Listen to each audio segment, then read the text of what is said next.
Hello, everyone. How's everybody doing out there? According to my computer, it's 9 p.m. Eastern, and it's a Wednesday. So that means the live show must start. Hope everybody's doing well. I had a very busy day, of course. As you know, with this live show, I always like to go through some of the personal stuff first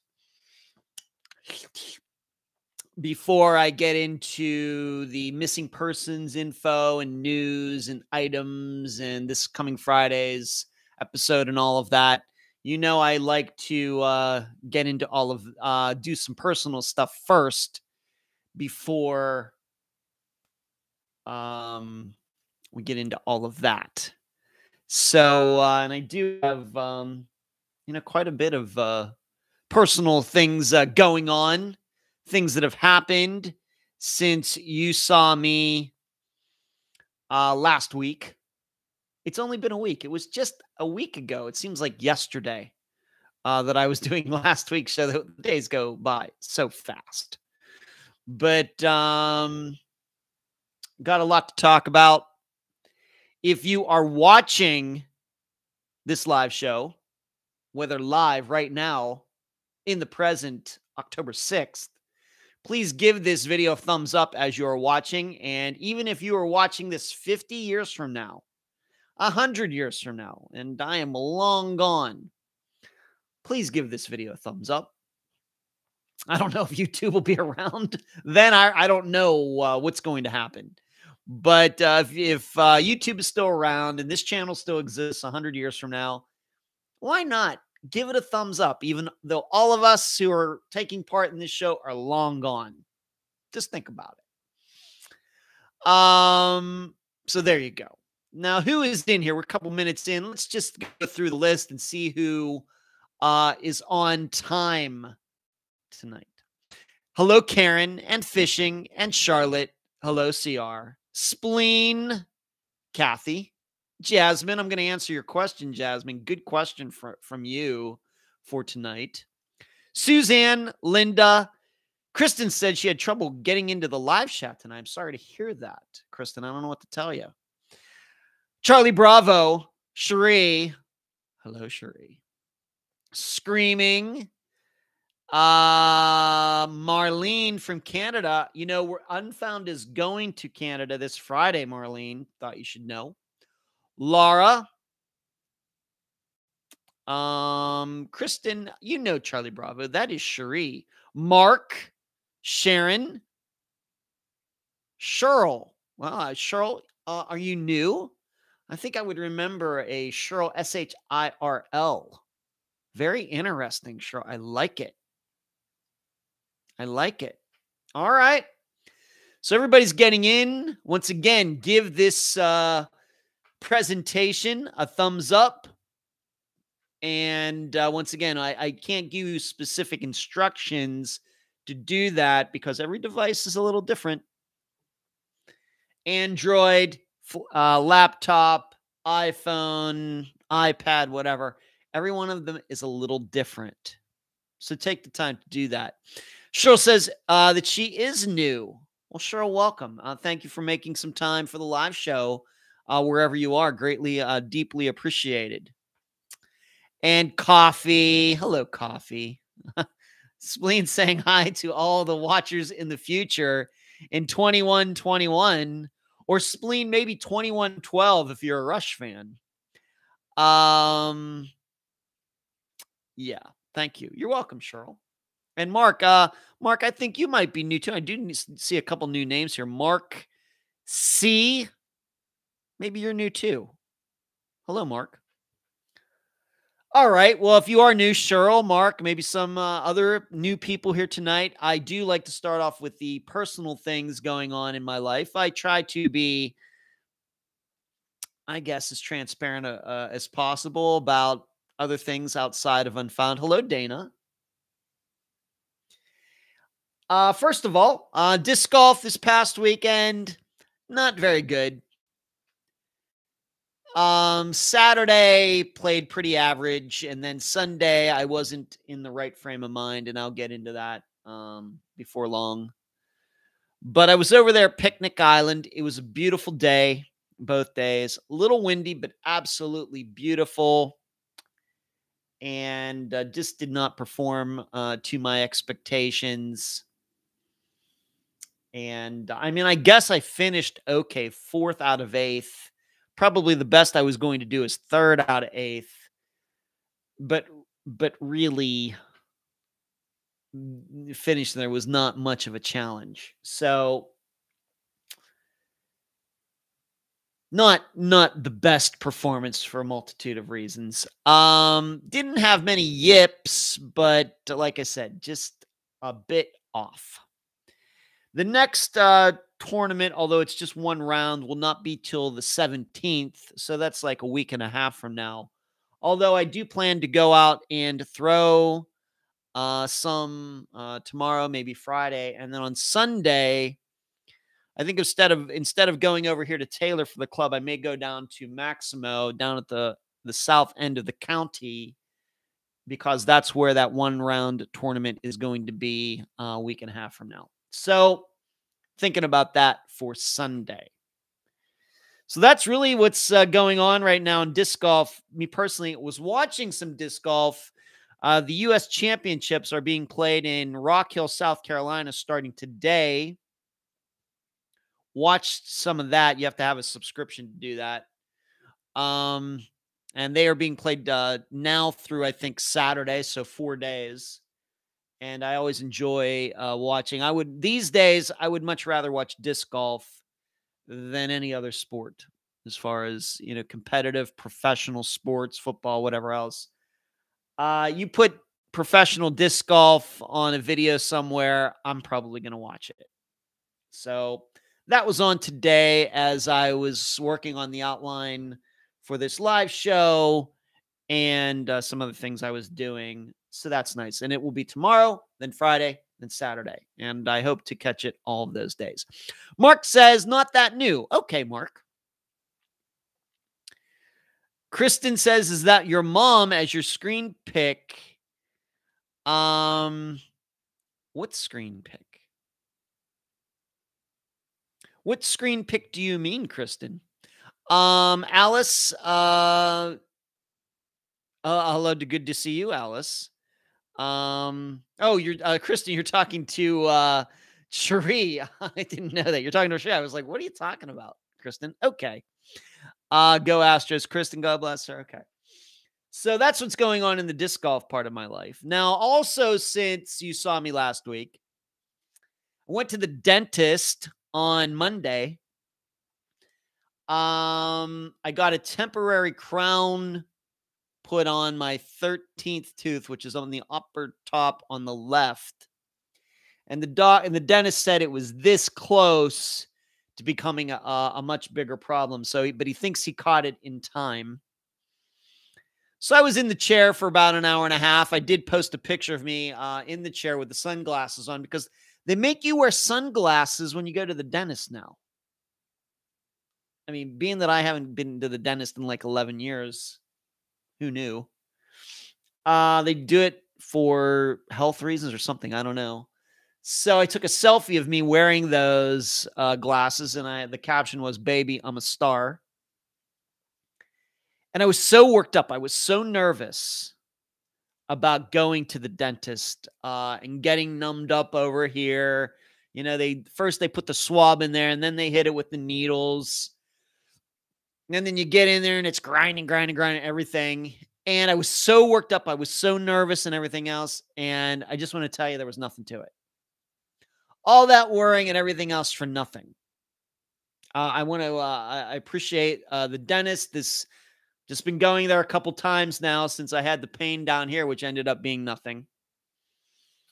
But I have to give all the credit to the dentist and his assistants for, I think, being as smooth as possible, as is humanly possible.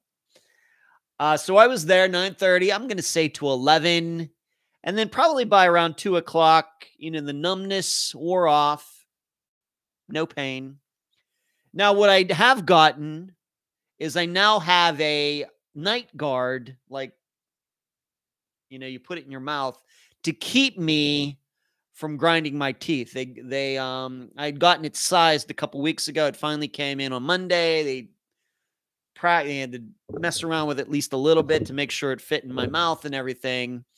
And I have to tell you, I have no problem. They were telling me, it's really going to bother you for a little bit. And, we don't know. You're going to want to take it out and everything. And I'm telling you, it's the exact opposite. I put it in before I go to bed and it's been great. And the thing is, maybe it's just like a psychological thing, but I think I can tell that I'm already sleeping better. And I'm a great sleeper anyway. But putting that in, I can even notice just in the last 2 days that my mouth just feels a little different. It feels more relaxed or something. And so I must have been grinding my teeth a lot. And maybe that's the reason that some of these teeth in the back have the problems that they do. 29 of my teeth are great. 3, not so great. So there I went to the dentist on Monday. Hour and a half, nothing to it. I will be going back on the 25th. And I think then I'll get a permanent crown up here. And I think they're going to do something else. And then I'm going to get a root canal on this other tooth somewhere else in November. And then in December, going to get something else. And that should be everything that my teeth need for the foreseeable future as far as deep dental work. And I'll be glad when it's all done. That's what happens. As I stated last week or the week before, this is what happens when you don't go to the dentist for 11 years. Really, though, 29 teeth, okay. 3 teeth, not so great. And then yesterday, I went to the doctor, my regular doctor, Dr. Kareen, the best doctor in Pinellas County. And I'm telling you that this diet that I've been on is working. It's totally made up by me, but totally worked. In fact, the doctor was so impressed with what I've been doing for like the last 6 months. When I woke up in March, sometime in the middle of March, and I weigh myself every morning, not to try to keep this PG, but naked, just to get a consistent weight from day to day to day at the same time. And I was 190 pounds. When I went to the doctor yesterday and he weighed me with my clothes on and shoes on, I was 179. And so then, of course, my blood work got done. And so we're comparing it to a year ago. And my cholesterol was down. All these different indicators and things. Although my blood is usually good, they were even better than they were a year ago. And he was really impressed. He gave, I told him what I've been doing. He gave it the full stamp of approval. And that was really good. He did tell me, though, I did get some vitamin D pills that I'm going to be taking like one a day. Just something about my blood. I need a little more vitamin D in my body. So I got that. And then he checked my body for any skin cancer, any weird skin stuff, because skin cancer does run in my family. Got nothing going on there.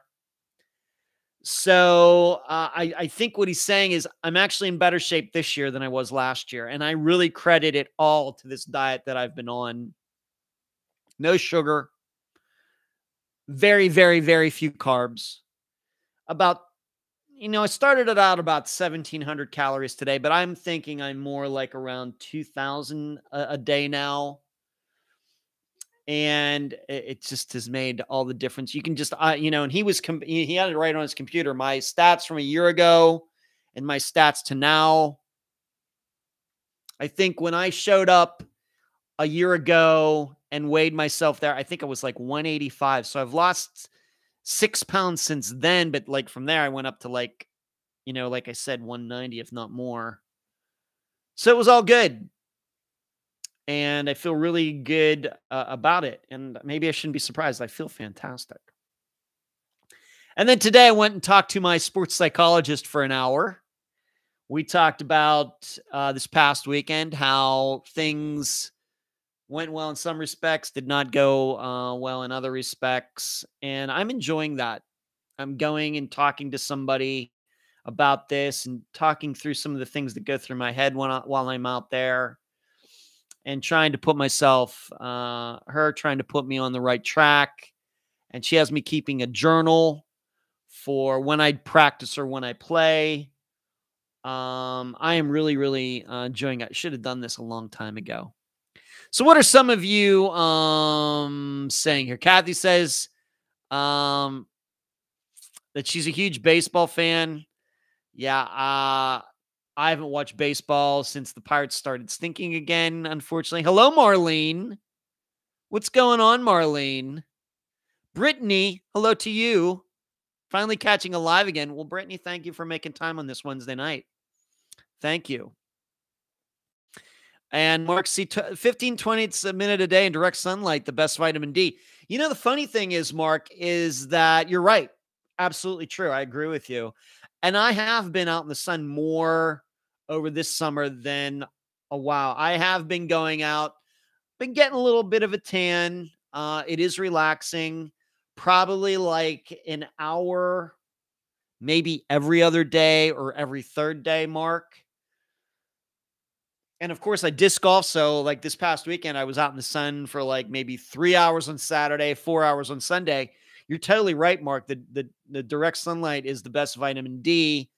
It just is that with what I do, it's tough to get out every day, even in beautiful Florida. But I do work inside. I don't drive to work, so you can't even get sunlight when you're driving to work, sunlight coming through the windows or something of the car. So I am probably, due to the work that I do, probably what the doctor gave me is probably the right thing. But really, I seriously, since probably May, I've gotten more sun than I've gotten in many, many years. And also, but that was also a concern of why I wanted him to check my body for any weird stuff, any things that could be cancer. But he looked head to toe, or I should say head. I can check, from the bottom down, but I can't, it's hard for me to check my shoulders, my back. And so he checked that all over, and I just have nothing bad going on. But I would say it was more of a concern this time than other times because I have gotten more sun in the last 4 or 5 months than I have gotten in years. The good thing, I think, is I've only once or twice really had a really, really bad sunburn. I really know how to limit and be really conscious of that. But you're totally right, Mark. Sharon says, so what do you eat? I eat, even though I know it's carbs, and this is what I mean, small amount of carbs, I do eat cereal like Cheerios or Wheaties. I put red raspberries in them. And after getting past almond milk, which sucks, and I told the doctor such yesterday, I use oat milk. As far as fruit goes, grapes, watermelon, cherries. As far as fruit, or as far as vegetables, broccoli, peas with mushrooms, cauliflower, and that I eat dark chocolate instead of regular chocolate. I've converted to dark chocolate. I drink unsweetened iced tea. I drink cold green tea. Drink a lot of water, like vitamin water as well. What else do I get when I go? I eat peanuts. So those are, and I've been cooking a lot of steaks, meat, and on my new George Foreman grill, I've been cooking a lot of chicken breast on the George Foreman grill. I eat pineapple. I love pineapple if it's just right. So those are some of the things most of the things that I eat. So I don't eat like potatoes anymore, French fries, potato chips, things like that. I can't eat that. No more regular chocolate. No more. I don't eat yogurt. I don't drink regular milk anymore. Um, all that stuff that I used to really partake in. I do eat chicken wings. Um, so that's really what I stick to. I have a very limited range of diet, but those are the things that I eaten, and I've talked it over with my doctor, and he says that's just fine. So that's what I do eat, Sharon. Maybe I've cheated once in a while here and there, but I mean, you can see it. Even though I continue to take the same like cholesterol medicine, I take 5 milligrams of Lipitor every other day, and I've been doing that for years and years and years. My cholesterol was down 30 points from this time last year, and I haven't changed anything but my diet. And my blood pressure was down. I think my blood pressure was 100/65 yesterday. So, but I am like that. I'm a little vain. I'm not afraid to go to the doctor. I may be afraid of going to the dentist, but I'm not afraid of going to the doctor. Unlike I think most men. So, that also I think helps. And I take great pride in trying to, that's why when March, it was just, I think my vanity finally kicked in again and said, Ed, what are you doing? So there you go. Kathy says, I burn so easily. Sunburns are terrible. They are, Kathy.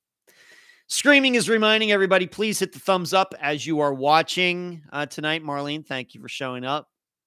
Talking a little baseball there. Cherie, Mitch, she loves the Dodgers too. Wow. Okay. So those are that's the health stuff that's going on in my life between my mouth, my body, and my mind.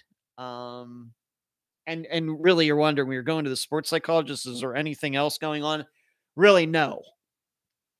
When it comes to the other parts of my life, psychologically, I think I'm fine. Now I am,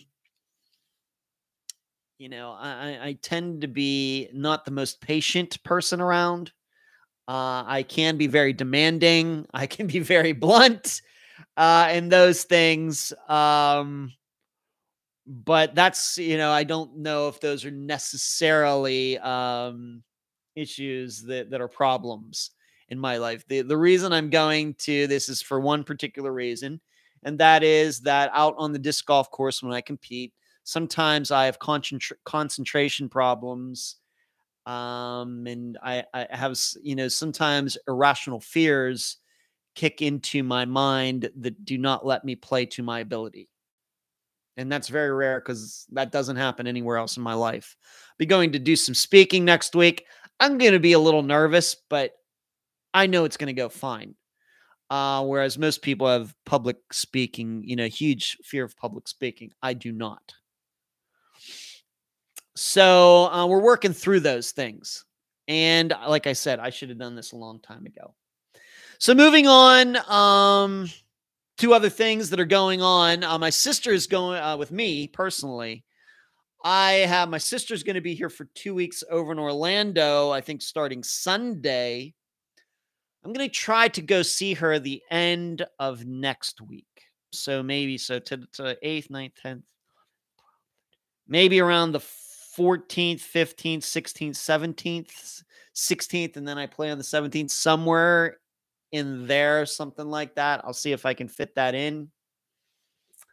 So she's going to be down here. Her husband will be with her. Her son, Charlie, and his 2 kids are all going to be over there, and they're going to be there for 2 weeks. I don't know if they're going to go to Disney because of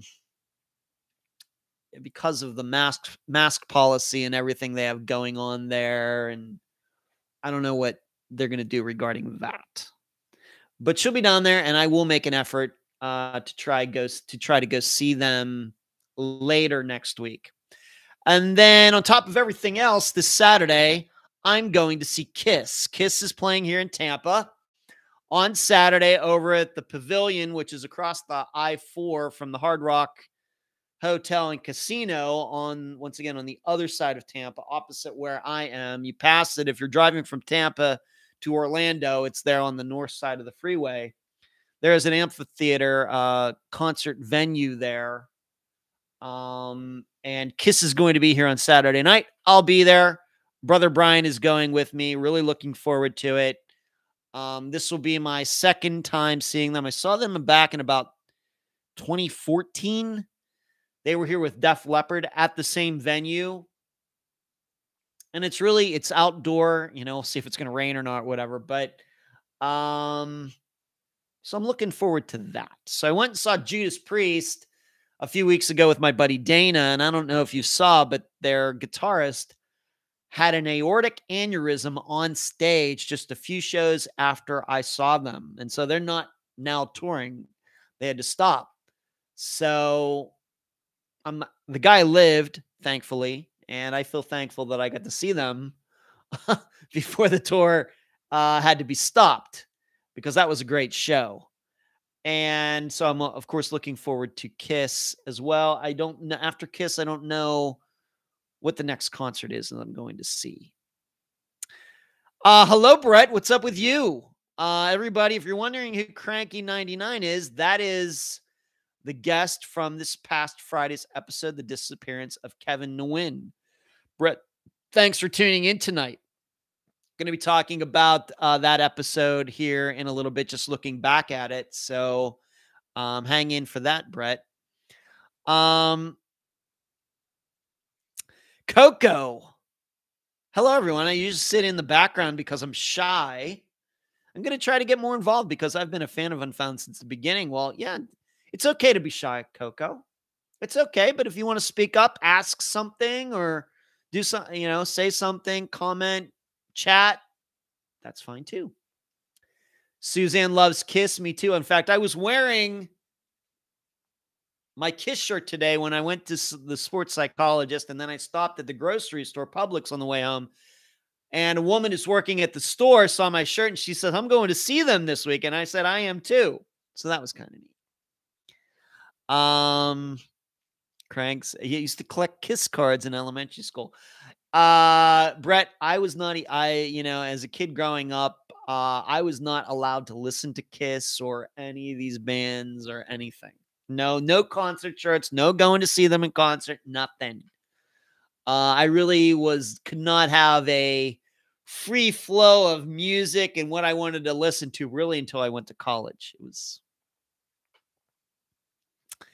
Marlon says, loves Kiss. We saw them in July 96, 25 years ago. Still have my ticket stub in my scrapbook. Yeah, well, this might be my second time, Marlene. There is the rumor out there that they are using tracks. So we'll just have to see.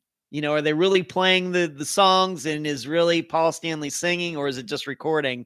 There is that rumor out there, just so you know. So those are the things that are going on in my private life, at least anything that I could talk about on this show. All right, let's move on to the items. Let's get into the true crime side of this live show now that we're about a half hour in. Many of you already know, but I'm going to bring it up again anyway. It was a very sad weekend for me. And I think this is why on Sunday I did not perform to my expectations on Sunday in the disc golf tournament, because not long before going out on the course, I found out that Katie Lancaster, guest of Unfound, sister-in-law of Megan Lancaster, she was on the program, I think it was back in 2018.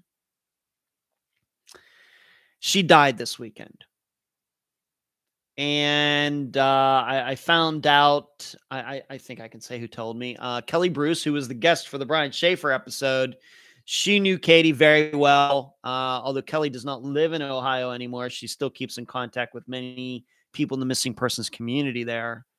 And she was the one who found out and let me know. There's no foul play or anything else. I really don't know what all the details are. Of course, Katie was not a very old person. I believe she was in her 30s. And, it hurts every time. This is now the 5th guest of Unfound who has died. And they're all horrible. It's sad. It's sad every time. Even though these 5 who have passed away, I never met any of them in person. The first one to pass away was Jessica Curtis, which almost about exactly 3 years ago now. And she was also a young person like Katie. And then I forget who was next. I think it was Donna Jean Kapp was next, the sister of Brandy Meyers. And then I think Janice Norwood, the mother of Kim Norwood. And then Vicki Wilkerson, the mother of Jennifer Wilkerson. And now Katie Lancaster. And the weird thing about it is that these are all 5 guests who I spoke to very much before they were on the program and then very much after they were on the program. These were 5 women who I feel like I got to know very well. For example, in Jessica Curtis's case, I spoke to her just like 2 or 3 days before she died. I think she died on a Tuesday. I think I spoke to her on just 2 days before that on that Sunday through Messenger on Facebook. And although it had been a while since I spoke to Katie, I was friends with her. I was keeping, of course, a member of the page, her posting about what's going on with this Mike Moran. She was looking forward to seeing what the trial was going to, what was going to happen at the trial for Mike Moran.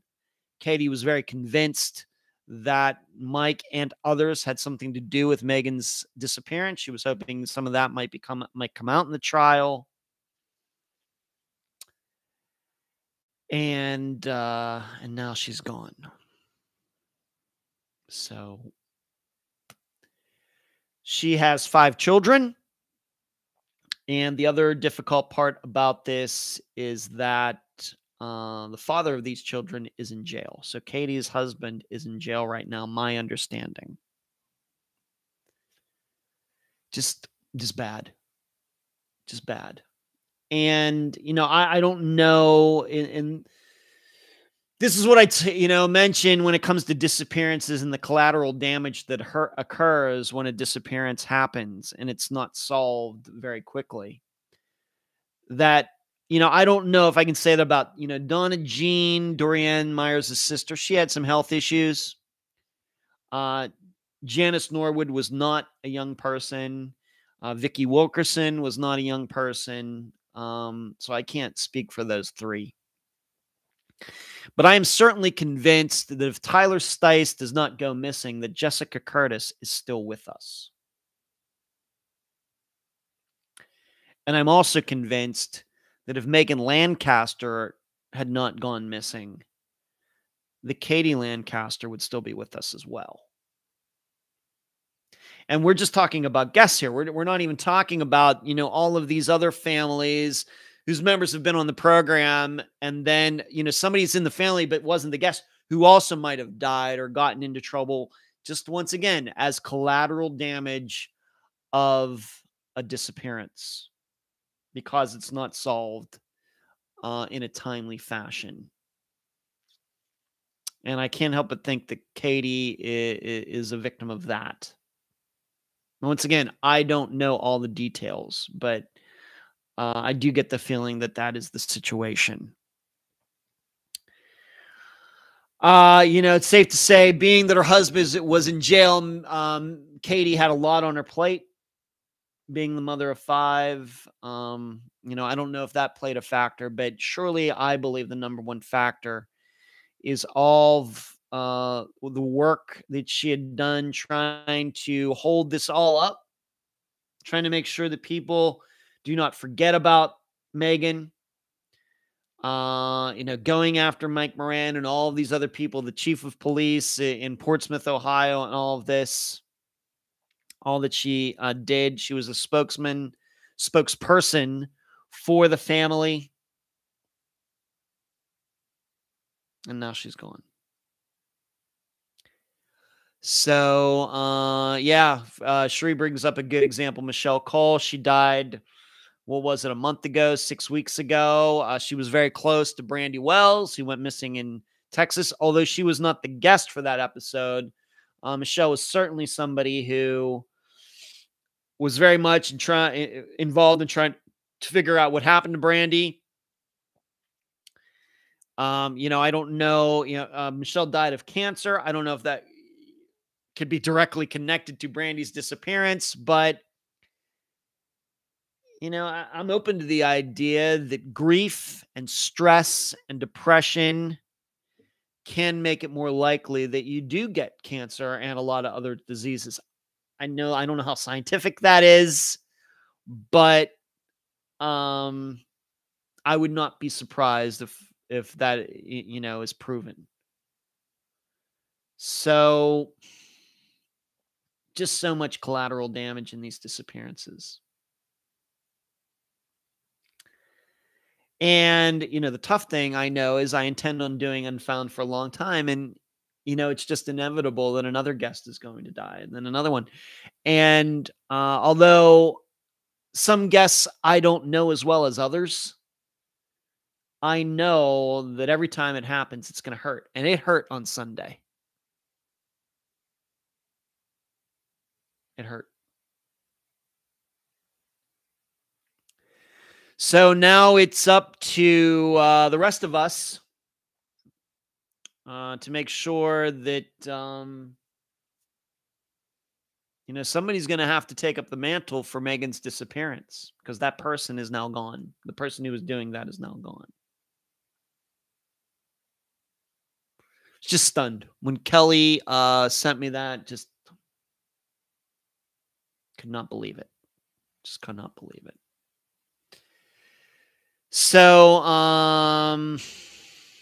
if you didn't know, now you know. And like I said, that put me in such a horrible mood on Sunday, this other round I had to play. And, it's just like, what exactly am I doing out here? Why am I over here at Picnic Island on this Sunday? Katie's gone. And so it's no wonder that I did not play very well on Sunday. Let's see what everybody's saying here. Alice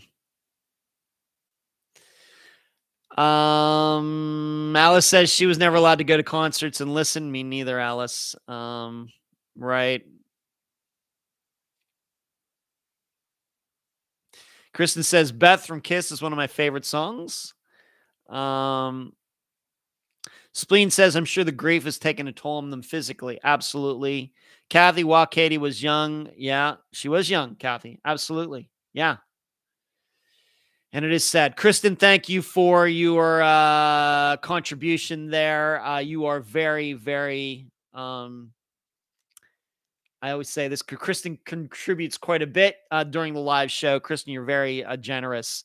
What Kristen, if everybody wants to know what's going on there, Kristen has contributed using the super chat button. That is that little square button with a $sign in the middle. If you'd like to contribute monetarily to Unfound during this live show, that's how you do it. Hit that button, you type in an amount, and it will take that from your account that you have connected to your YouTube account. So through PayPal or whatever else. So Kristen, you're very generous. Thank you. Charlotte asked, did they say what Katie passed away from? Charlotte, I've been told I really don't want to get into that right now. I don't know if it's just a theory or something else. I'm just not going to get into that.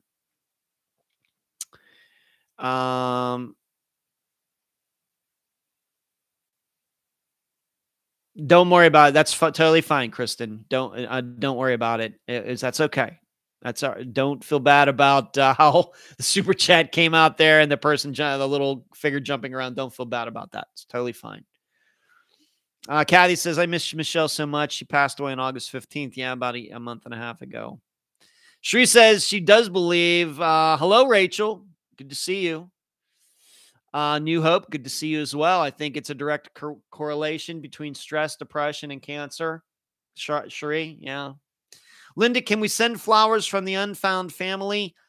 Linda, I don't even know what the address or anything is. Maybe you can go to Megan Lancaster's Facebook page or something. I really don't know a lot about that. Maybe Kelly Bruce does. She's in the group. If you want to try to contact her, but I don't have any information regarding that. Catherine says there's nothing you could have done, Ed. Enjoy your life. You do good work. Oh, I appreciate that, Catherine, but I admit, the reason that it hurts is because I realized that these people left the earth and the biggest question they had in their life was not answered. I think very few of us are going to be in that situation. Most of us are not going to have a disappearance of a friend or family member.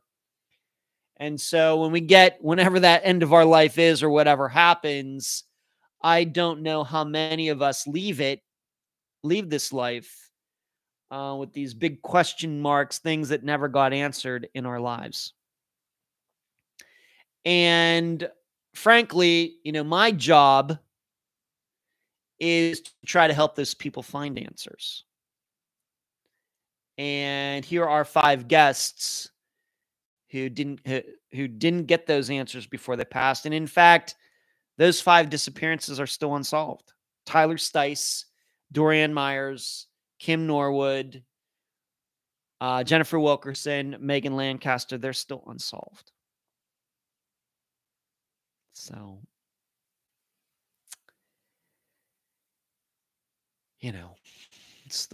that's what comes to mind, Catherine. Sharon, thank you very much. You're very generous. Thank you for contributing to the program tonight.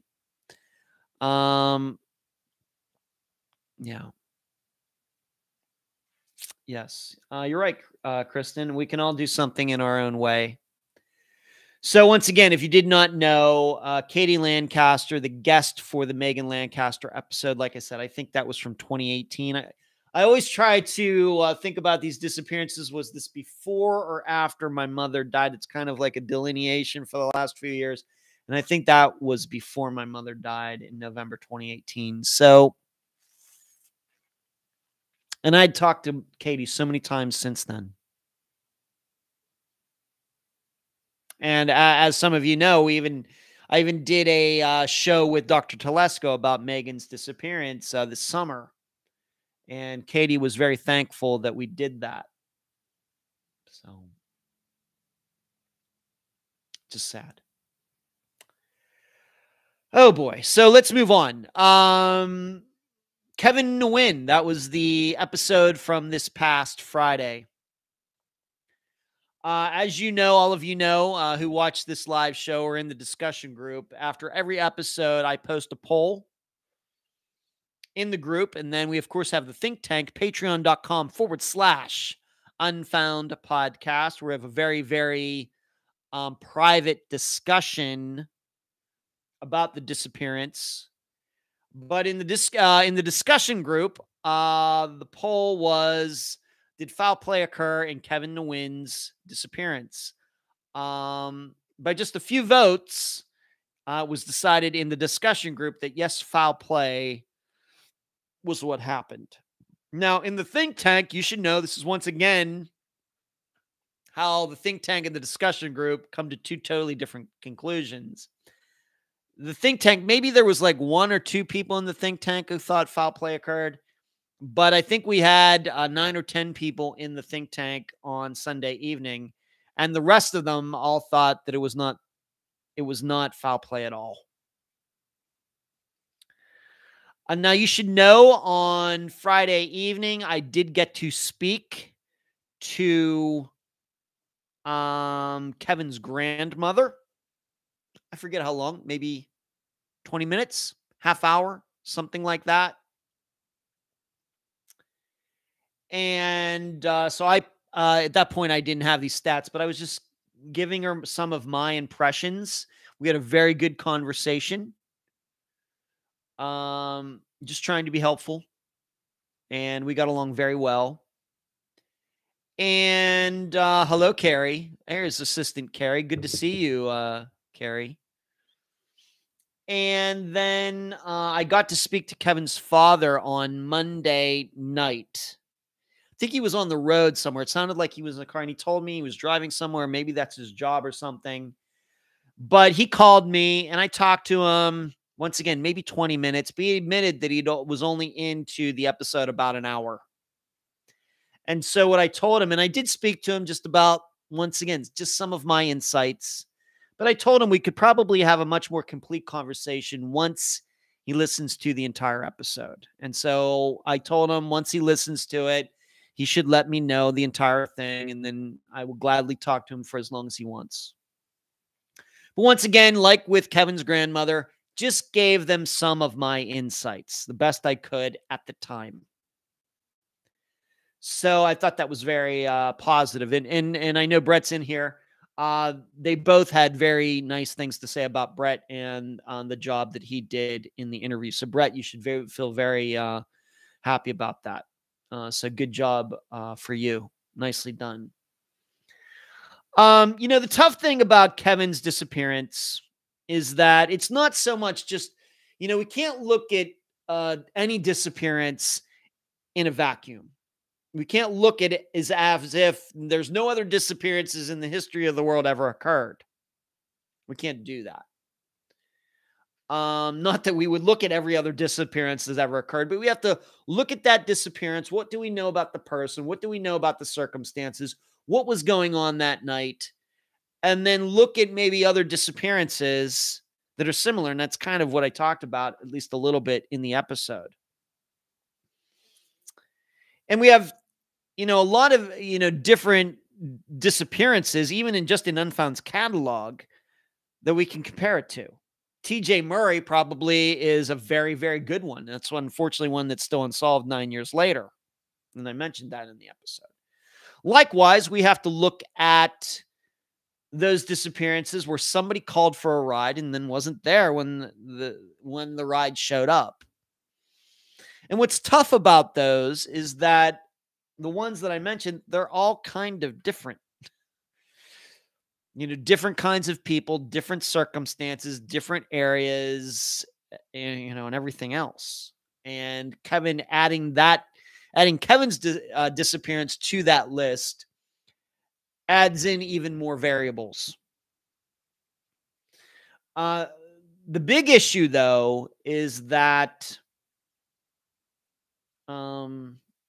once again, that I don't offer any theories on the episodes. I write about it at Patreon.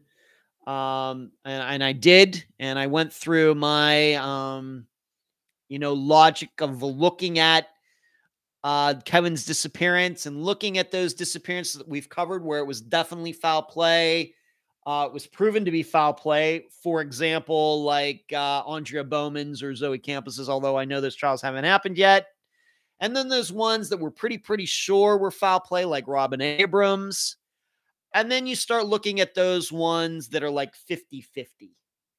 Could be foul play, could be an accident, could be suicide. We just don't know. And Kevin certainly falls into the 50-50 category. I think when you look at his facts of his disappearance, him and everything, and you look at those disappearances that are obvious foul play ones, Kevin's does not have much in common with them at all. Instead, his has much more in common with those 50-50 ones. And then you start looking at those 50-50 disappearances that have been solved, like Robbie Hertz or Esther Westenbarger's or Crystal Morrison's. And what happens? None of them are foul play. So, that's where we are. Like I said, I would love to speak to his grandmother again, maybe to have a deeper discussion. I certainly will be talking to his father again. Um, just so you know, Brett, I hope they will keep you informed in those discussions. I certainly allow them to do that, certainly. But I can just say in general, I don't have a very strong conviction that it was foul play.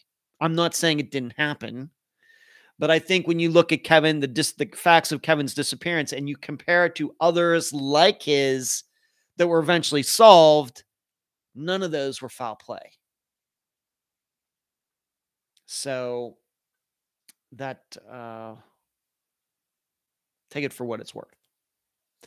So we'll continue. Brett, we can continue to talk, of course. And anything that Kevin's family needs, my insight or whatever else, I will certainly give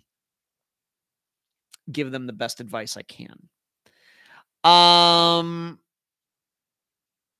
You're welcome, Brett. Shelly says, Ed, your parents must have been extremely strict. Both of my parents, Shelly, were hard asses. Now, my dad, of course, my mother's gone. My dad won't admit that now. But I can still remember, Shelly, when I got, I think I just spoke about this recently on another live show. When I got Ozzy Osbourne's No More Tears CD, whatever that would have been, 1990, 91, I went out and got it. My parents about died. And I was 21 or something at the time. They had heard all the things about Ozzy and the drugs and the eating the head off a bat and all that stuff. He's a Satanist and everything else. They about died. Now, the funny thing about that, Shelly, is about 15 years later, I found out that my dad was watching the reality show, The Osbournes, with Ozzy Osbourne and his wife Sharon and all their kids. Not all their kids, but most of their kids on it.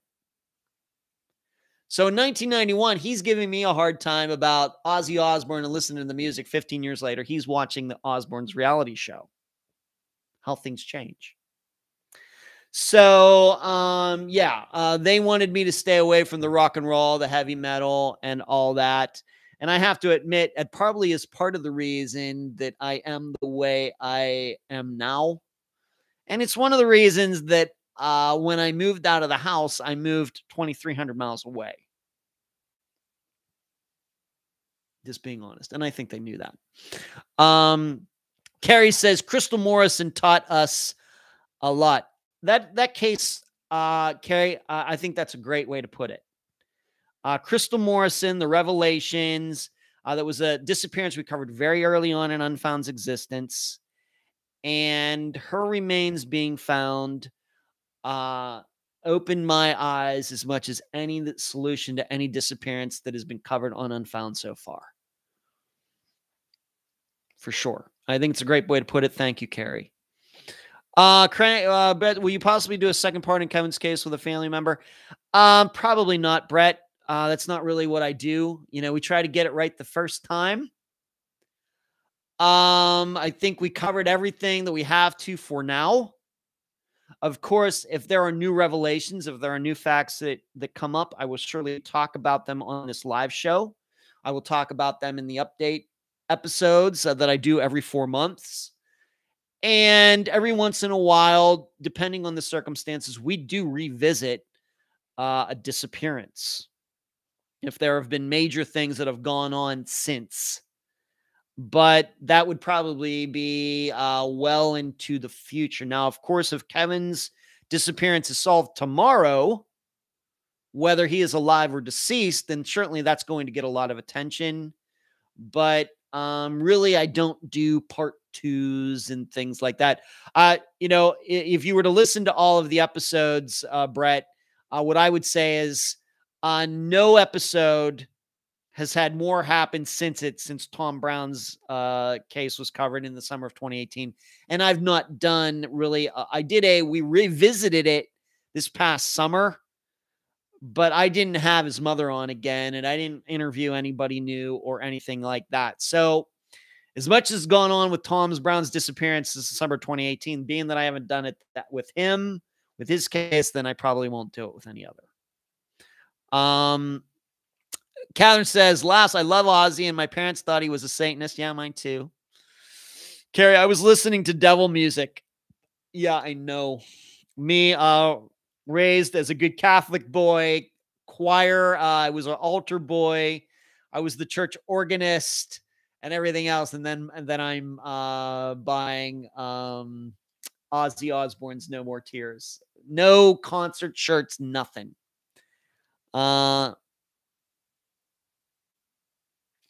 Spleen says, "My brother is almost exactly your age, Ed, and he had to return a Motley Crue tape he got as a prize at school along with a scathing letter." That's what my parents would have done. Oh, absolutely. Absolutely. Esther Westenbarger. Yeah, that was an eye-opener too, Carrie. Yeah. Linda says, "I think all our parents are related. No Ozzy, no hard rock, blah, blah, blah. I played the music to my kids in utero." Yes. Yeah. You were a lector, Catherine. That's funny. And I have to admit, I do not follow the Catholic faith at all. I'm not an atheist or anything like that, but I don't go to church. So, there, Kevin Nguyen, that's where it stands. And Brett, I will be sending you. I told you that I would send you the link to the Unfound video, or the think tank video, so you could see it for yourself. But please do not give it out to anybody else. Speaking of music, let's answer a question, because I got a great one from Laura. I don't know if Laura's in here tonight, but I'm going to answer it. Laura asked me, what was my first concert, the first concert that I attended? The first concert I attended, I think, was in 1983. It was at the Civic Arena, which no longer exists, in Pittsburgh. That was where the Penguins played until they got their new place. And now the Civic Arena got torn down. They used to call it the Igloo because it looked like an igloo. It was like a dome. But the first concert I ever went to was, the headliner was, who was it? Lionel Richie. And it was on the All Night Long tour. All night, all night, all night, all night. It was that tour. The opening act was Tina Turner. And this was before Private Dancer.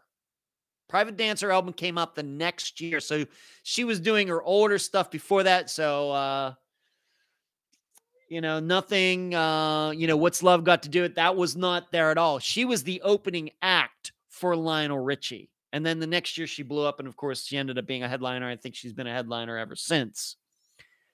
But I went to the concert with a friend of mine who is a Facebook friend of mine to this day. His name is Brad Laddick. We played Little League together. He was a year behind me in high school.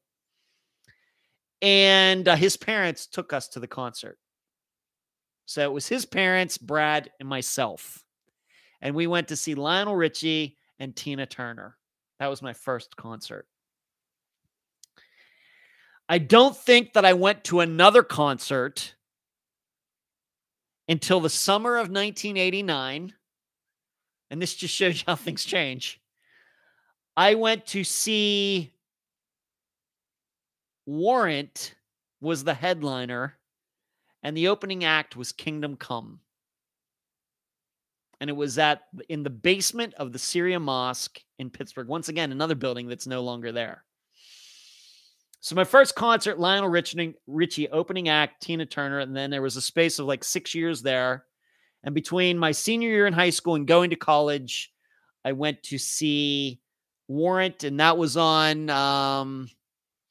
that was before Cherry Pie. I think that was just Dirty, Rotten, Filthy, Stinkin' Rich album.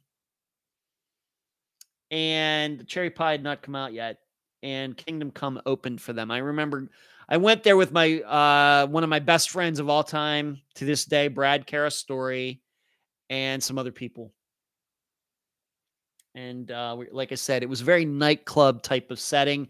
I mean, it was right there. I was deaf for like days, as I remember it. So there you go. So, Laura, great question. Of course, appropriate being that we're talking a little bit about music here. Catherine's laughing, talking about Ozzy. Catherine says Tina Turner is a legend. Yeah. I really don't remember much about the concert. I just remember when it was, and I remember like a lot of the Lionel Richie songs. I don't even think I knew who Tina Turner was at the time.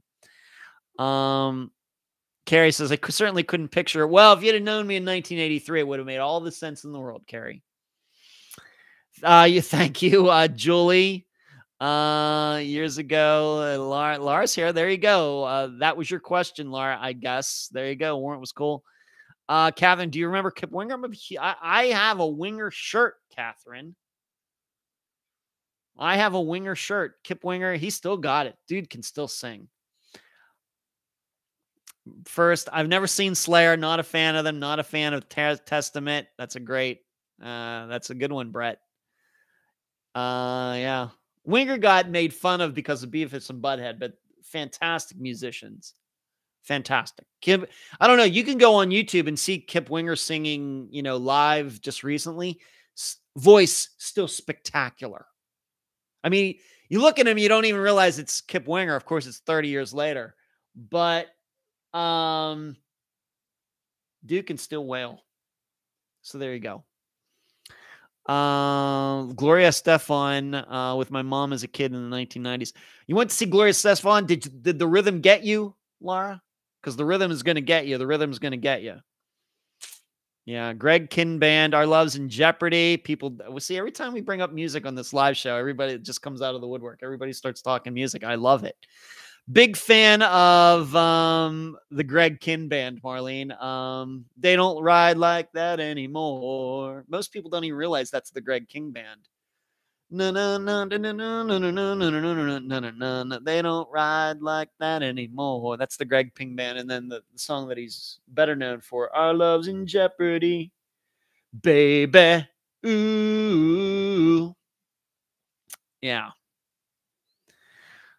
Yeah, Skid Row. Yeah. So Scorpions. Yeah, everybody's talking about their concerts. You just keep naming your songs, court concerts, everything. That's fine. I got to move on here. Next week, I will be speaking at Northwestern State University. And I know I kill this town's name every time I say it, but I'm going to say it anyway. Natchitoches, Louisiana. I'll be speaking to 2 classes on Tuesday, each an hour and 15 minutes long. Going to be leaving here on Monday morning. It's like a 13-hour drive, but we gain an hour because we're going into the Central Time Zone. My brother and I, it's a road trip for my brother Brian and I. I'm looking forward to that. We haven't done that in a long time. He's going to be my audio and video guy. Going to bring the tripod. Been practicing with a cordless mic and hooked up to my phone. And so that's going to be next Tuesday. I've been in contact with the professor. She says that the students are really looking forward to it. And so that's finally going to happen. That was actually supposed to happen like in April of 2020. And then COVID hit. And of course, everything got pushed back. So next Tuesday. So I am going to video it. Hopefully the audio will be good too.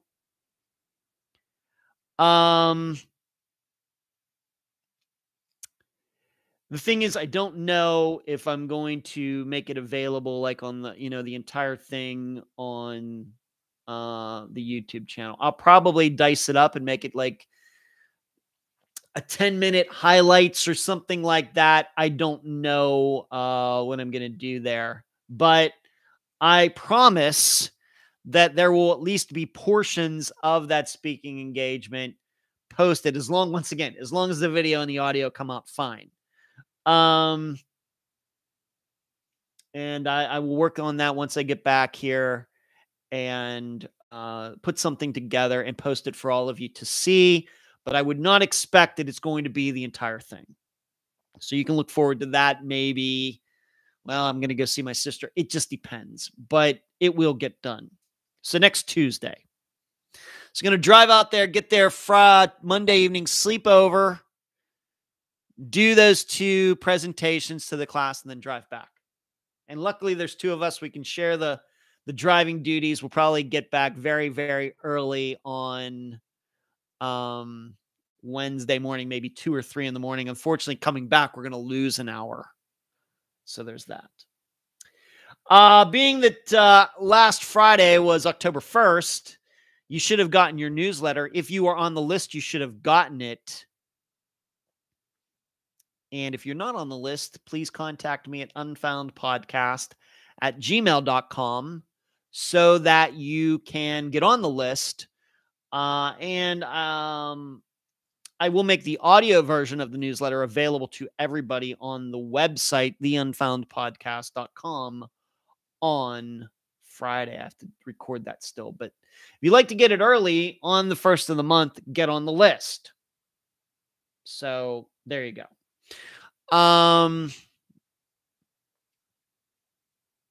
Scorpions 1980. Never been to an actual concert. Come on, Carrie. What's going on with that?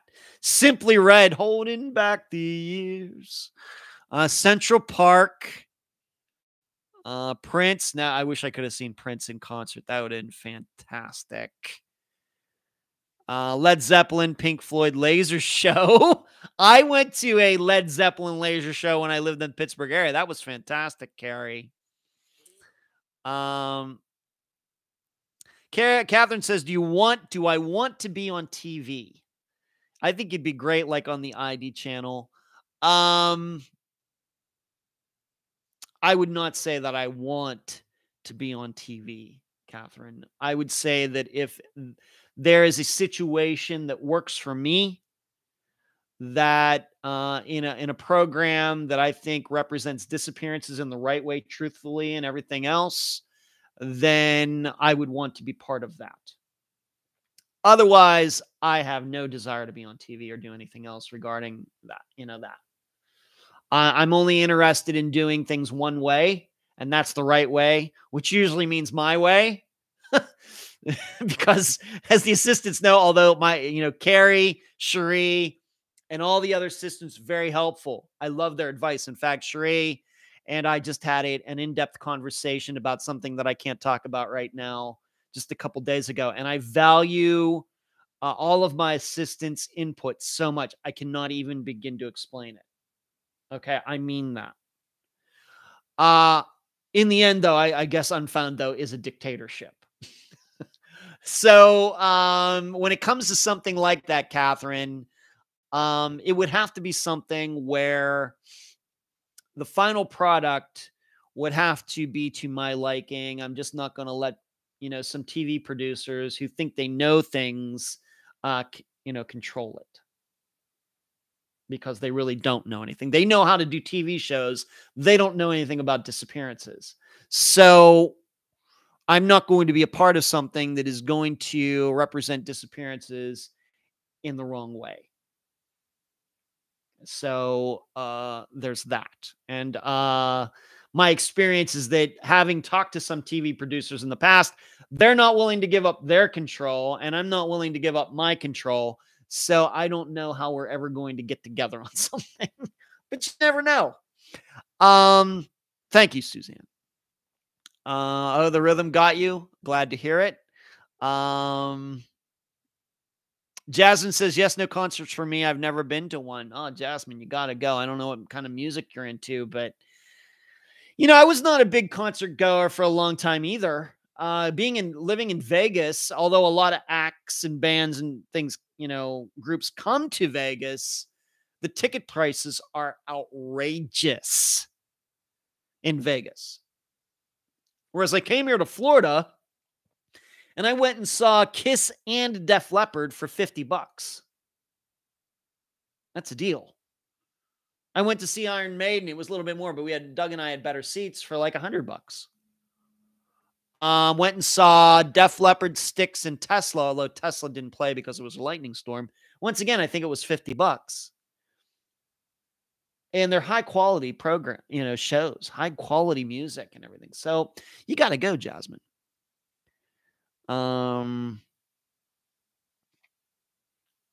Yeah. I'm not familiar with The Killing Fields, except for the movie The Killing Fields with Sam Waterston. All right, let's move on to this. There have been several articles in the Greeley Tribune over the last couple weeks, technically on their website, and about the upcoming Steve Pankey trial. Of course, I'll be going there in a couple weeks, and I do want to read one of those articles. And this came out last Thursday. The only reason I'm reading it is because myself and Unfound are mentioned. So I'm just going to read. I'm going to be looking over here to the my left, your right. A Weld District Court judge granted some redactions of a podcaster's comments in the final hearing before Janelle Matthews' murder suspect Steve Pankey's trial begins next week. Pankey's defense attorney, Anthony Viorst, filed this week motions requesting redactions of an interview Pankey gave to Ed Dentzel of the Unfound podcast. Weld District Attorney Michael Rourke took issue with Viorst's and defense attorney Viorst. If that's not how you pronounce your last name, I apologize. I'm doing my best here. Viorst's initial request to redact parts of the interview, prompting Viorst to narrow down his redactions in his filings this week. Both parties agreed Dentzel was not being called on as an expert witness, but Viorst challenged that Dentzel made comments about Pankey's guilt. Rourke responded that Viorst was taking comments such as Dentzel saying he hoped Pankey would be prosecuted to the fullest extent of the law if he was guilty out of context, adding that Dentzel also said he hoped things would work out well for Pankey if he was innocent. And yes, that did happen. Dentzel will be called to testify, Rourke added, meaning Viorst will have the opportunity to cross-examine Dentzel.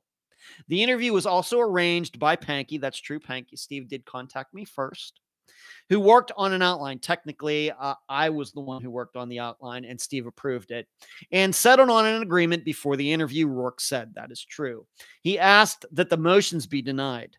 Viorst said Dentzel's tone made it sound like he wasn't buying what Pankey was selling. Kearns the judge ruled statements that gave context to statements made by Pankey were admissible. But there were no grounds to admit others, such as Dentzel's hopes for Pankey depending on his guilt or innocence, which seemed to be more of a comment about the criminal justice system than Pankey's guilt or innocence, the judge Kearns said. Prosecutors said a jury questionnaire and a good faith witness list had been finalized with 120 witnesses planned for the 5-week trial. Jury selection begins 8:30 a.m. Wednesday, October 6th, today. Opening statements are expected the following week due to the expected length of jury selection. So I have to think, for the most part, this article is correct, except for the fact that it's a little unclear about the outline. I was the person who put together the outline. Steve did not. I wrote it up based on what I thought I knew, everything that I read about Janelle's disappearance, and then her remains being found. And then I sent it to Steve. He approved it, and then we did the interview. I handled Steve's interview no different than any other guest who's ever been on the program. Okay. As everybody knows, we do outlined interviews. I gather information from wherever I can get it, including the guest. Most of the time, mostly from the guest. And then I put together an outline. I send it to the person. They look it over. They approve it. If things need to be added, things need to be taken out. It just depends. Then they approve it. Then we do the interview, and we follow that outline down until we are done. That's how every episode is done. Every interview you've ever heard on the program, that's how it's done. And so for Steve, it was the same way. The only condition, though, was that if he, I'm thinking in my mind that if he started saying, well, I can't answer that, I'm not going to answer that the interview would have been over. Now, that didn't happen, but that was what was in my mind. So Steve was not the one who put the interview together. It's just the interview was also arranged by Pankey, who worked on an outline. He did not work on the outline. I worked on the outline. Then I sent it to him and he approved it.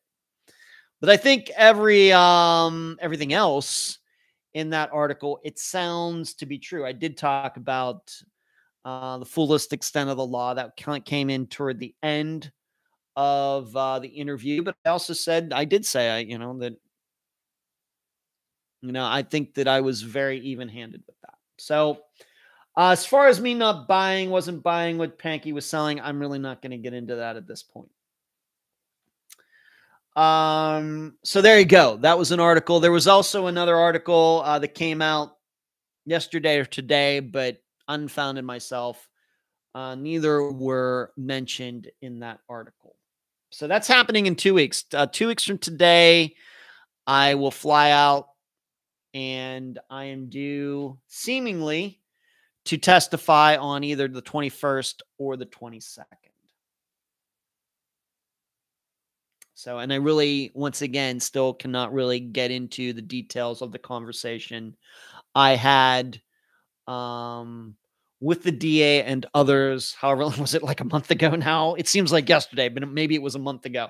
Still, I think that I've avoided that topic just because I don't want to get into it. I don't want there to be any gray area with that. So that's why I'm just reading things that are public knowledge that if you don't know about it, now you do, but it's not like I'm revealing any secret information. This was on the Greeley Tribune's media site. There is a paywall there, but it's still technically public information.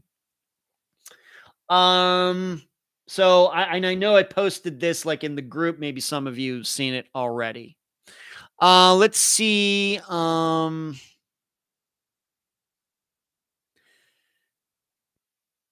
Catherine, Gene Simmons tried to pick me up a few years ago, in front of the Waldorf Astoria. You mean Gene Simmons from Kiss? You mean Gene, not Gene Simmons, the actress. There is a Gene Simmons actress who I think, though, she's long gone by now. But Gene Simmons from Kiss, well, that's must have been very flattering, Catherine. Styx is good. Yeah, they were good. Tommy, I'm a big fan of Tommy Shaw Lara. And they have the guy on the keyboard that's like on the thing that spins. I play the piano, the keyboard. I cannot imagine playing on something that spins like that. I'd get so dizzy. Gary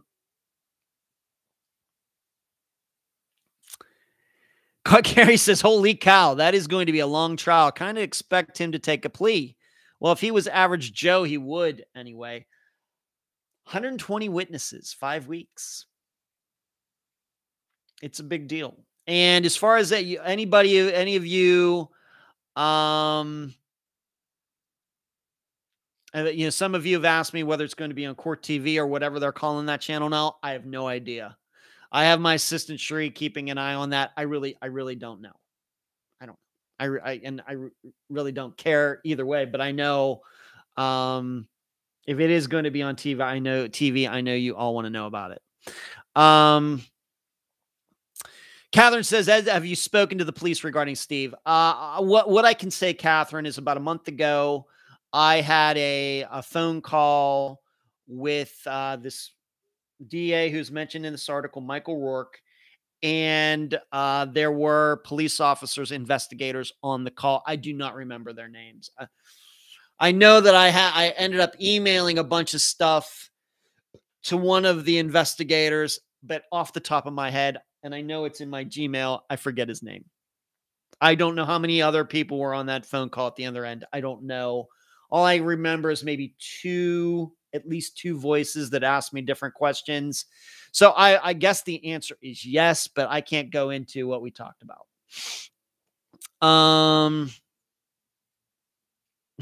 Carrie calls Steve Mr. Word Salad. Okay. Yeah, my assistants, I guess at least a little bit, have tried to ask me to expound on some things. I'm I just can't do that. Hello, Jill. Hello. Shri says, we will notify you as soon as possible if someone plans to cover the court case. Yeah. It's obviously it's getting a lot of attention in Colorado. I think it makes all the sense in the world that that it's getting covered. This is a girl 12 years old who went missing for 35 years. When she's found, there was a bullet hole. Is once again public information. There was a bullet hole in her head. And then they're bringing somebody to trial. That kind of situation is always going to get a lot of attention. Whether it's a man or woman or group or anybody else who is going on trial, whether they're guilty or innocent, just the circumstances of a 12-year-old girl going missing from her house alone, then her remains are found 35 years later and there's a bullet hole in her head. It's always going to be big. Always. Marcus says, seems like the defense is already trying to sandbag you. I thought you handled professionally and had good faith intentions. I do. I did and I do. I will tell you that, I did the newsletter and I wrote about it in the newsletter. When it comes to this case, I have to tell you that I'm completely agnostic regarding the whole thing. I know that the prosecution has decided to have me there for their reasons. Okay. And I know that there was somebody who responded to my newsletter, thought that I was kind of sounded uncaring and everything when I wrote that I don't care, if Steve Pankey killed Janelle Matthews or not. And in the end, I don't care who killed Janelle Matthews. And they took issue with that as if, I don't know, reading that somehow as if I hope the person gets away or anything. It's nothing like that. I do not have a rooting interest in this at all. None. Zero. As I stated in the interview when I was talking to Steve, if he goes to trial and he's found guilty, and I know they're going to, even though they nixed it out of the interview, I'm going to say it here. And I feel this way about any case that has ever happened, that if the person is guilty, they should serve whatever the full sentence is. And if they are found innocent, then we just have to, that's what the jury decided. And that's the way it goes. That is our justice system. Maybe the person actually really is innocent. I'm just going to go out there. I'm going to tell the truth. Really, as far as any specifics on the case, I don't know any more about any of it than any of you do. All I know about is how I came to be in contact with Steve, how the interview was conducted, and my interactions with Steve. And that's all I really personally know. Any other facts? I don't have any other facts or anything else regarding her disappearance and death and murder than anybody else in the public does. All of you. So there's that.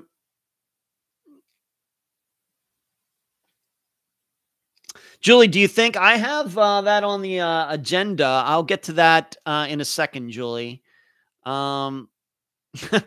She says the defense is going to be pleasantly surprised. I think, Marcus. I don't know. I don't know if they're going to be pleasantly surprised or not.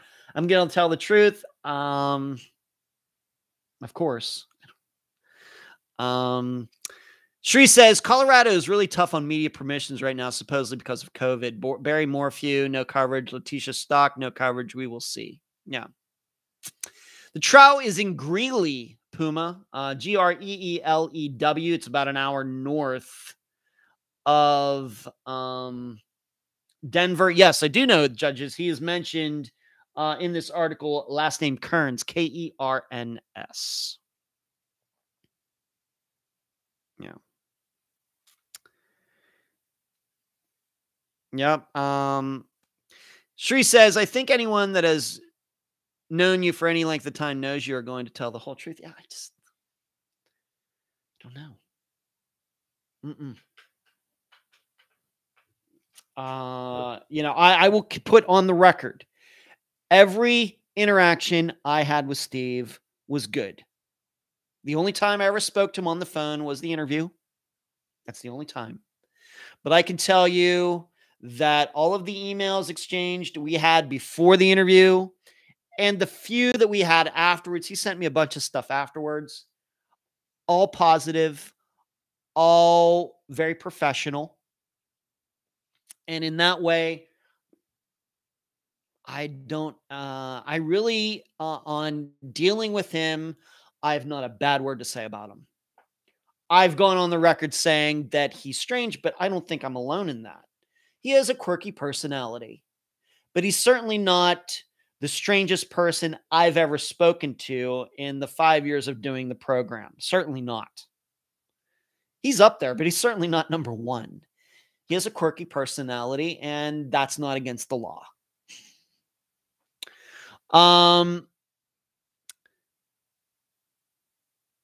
Yeah, same DA for Chris Watts. Yes. Peyton asks, I just joined. Have a question if you've heard anything more about the Jason Laundrie case. So sad he was so young and went to the same college. And you go to the same college he did. Peyton, I don't. I can tell you, Peyton, though, that on the next show I do with Dr. Telesco at the end of October, we will be discussing Jason's disappearance. I don't have any new information. I don't think there's been any new information since, new facts or evidence since right after he disappeared last year in December, to my knowledge. It's hard for me to keep up on these things, but I've not heard any more new, maybe there's a search coming up. I have no idea. I don't know. I've not heard anything. Thank you, Catherine. I would love to know where Tinker comes on the quirky list. Oh, come on. I love Tinker. Jill, Tinker doesn't even, Tinker is spectacular. She would not register on the list at all. No way. No. Charlotte says, I listened to a different podcast about Steve the other day, and it did not put him in a good light at all. I don't know. I don't know if that, I don't know. I don't know. I'm not going to get into him having interactions with other people. I don't know what went on there. All I know is my interactions with him, along with him, fine. In fact, I would say this. I think if we didn't get along, he wouldn't have done the interview. If I would have been combative and everything else, I think he would have, even Steve, I think, would have said, I'm not going to do this. So, but I handled him just like I handled every other guest, except for the stipulation, because of it being a different kind of interview. That, if you started evading questions and everything, that just, then I start wondering, what exactly am I doing here? That was the only thing. Yes, Screaming is telling everyone, please remind everybody to hit the thumbs up. Helps us with the YouTube algorithms. Thank you, Votes. Thank you for all the things you've done to help people who have missing loved ones. I met you a while back on Facebook, but I left Facebook to focus on other things. Keep up the awesome work. Votes, you're very kind. I enjoy doing what I do. Yeah, love Tinker. Tinker's a spectacular person. Karen says, one of your best interviews, an interview was about the sad disappearance of the girl twins. Love the mother. Yeah, Joyce Rivatuza. I don't know if she's watching tonight or not. She hasn't commented or anything, but yeah, Joyce Rivatuza, one of my favorite people. All right, so that's that article. I'm not sure if any other articles will be mentioned about Unfound or myself before the trial starts in a couple weeks. And I have to admit, as a person who's going to testify, I don't even know if I'm allowed to read. Once the trial starts, I don't even know if I'm allowed to read any articles about what's going on. So probably I'm going to avoid them. So, if there are articles written after the trial starts, probably going to avoid them. But anything that happens between now and the trial starts, then I guess I will be able to read them, because I don't know what the rules say about, somebody's going to be testifying knowing what other people said. I don't know what the rules are regarding that. So maybe once again, I think I'm just going to play it on the safe side and not read anything. Moving on, you asked me about Brian Laundrie. There is this belief that this hiker saw him on the Appalachian Trail. I don't know. It seems like a lot of people believe this hiker, but we just have to remember, of all the disappearances we've covered on the program, how we have all these sightings and then nothing happens. So I don't know. I know, they paint a very vivid picture and it had to be him and all these things, but a lot of believable stories being told out there by alleged eyewitnesses. When police look into them, they aren't true. People love the attention. People lie. People exaggerate and everything else. So I would not automatically believe this story at all. Just so that's my standpoint. So asking about Brian Laundrie and where he is and what he's doing and everything, I don't know what to tell you, but I'm certainly not going to believe he's on the Appalachian Trail because one person said so. We just have too much of a track record of knowing how people exaggerate and lie and everything else. Laura says Tinker is hilarious, but such a sweet person. I like Tinker a lot. Hello, little bit. I wondered where you were a little bit. There you are. There you are. Good to see you a little bit. Julie, I hear you. Yeah, you asked about Brian Laundrie. I don't, once again, I probably know less than most of you do about Gabby, her death, her murder, and Brian. I know less because I just don't have time to follow it like all of you do. And, I have, other disappearances to work on. But just from my experience with the program and eyewitnesses and everything, I think there's a lot of reasons to doubt this hiker who allegedly ran into him. But, I can certainly be open to other ideas. I'm sorry to hear that, little bit. You hang in there. We're all pulling for you. Sheree says FBI back at the park this morning too. So, no. Moving on to this, Client Investigations issued a statement on October 2nd. I'm going to read it to you. Regarding Thomas Brown. This was on their website. I'm guessing they posted it or on their Facebook page. I'm guessing they posted it elsewhere as well. Statement regarding investigation of Thomas Brown in Canadian Texas. Client Investigations and Consulting, with all investigators involved, will be making a presentation for the media and citizens of Hemphill County on October 20th at 6 p.m. This will take place at the Pavilion, which I'm guessing is in Canadian. Investigators will open the books on the Tom Brown case, laying out the timeline and internal events. After the presentation, all investigators will answer any and all questions that the public and media asks. The purpose of this event is to attempt to shed light on the truth of this case, not innuendo and rumor, as well to attempt to bring healing to people of North Texas. We encourage citizens of North Texas to attend in order to hear the truth and not rumor. All media inquiries can be sent to Caroline Gear at KleinInvestigations.com. Now, all of you should know, some people have actually emailed me or messaged me personally asking me, Ed, are you going to be there? I have to say I'm flattered. But, of course, October 20th, I'm going to be in Colorado anyway. But even so, I would not be there. I have no reason to be there. And certainly, Phil Klein, and they don't want me there. They don't need me there. I've never had any interaction with them. Or maybe I did. Did I have a back and forth with Phil very shortly, maybe last year or something? Might have been something very quick, but that was about it. I'm not part of their team.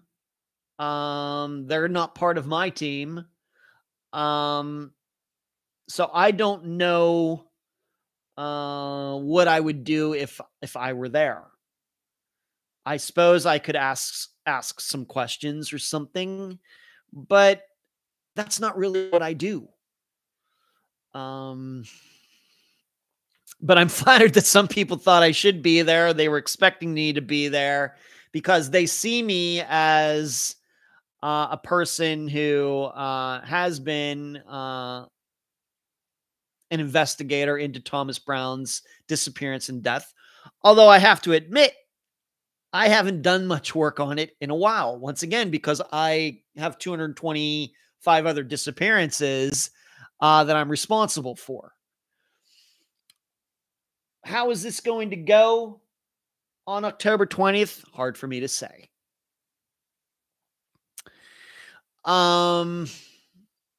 It's hard for me to say because have there been more facts that have come out since this meeting in August of 2019? If there have been, that's news to me. I don't know anything about that.